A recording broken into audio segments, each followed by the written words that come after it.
Hello everyone, welcome to my YouTube channel. This is Silonggang Hilaw.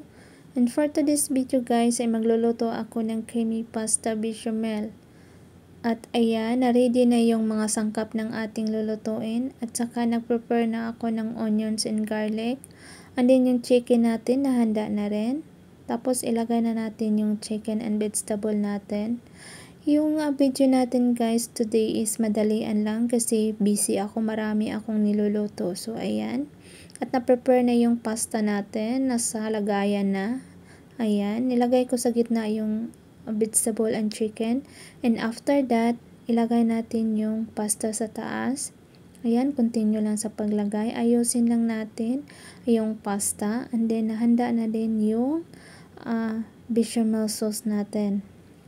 Yan, ilagay lang natin siya. And by the way guys, naka-prepare na yung oven natin. Nasa 150 degree lang siya. Hindi siya masyadong mainit para hindi mag-overcook yung ating creamy pasta. Ayan, continue lang sa paglagay. Ayan.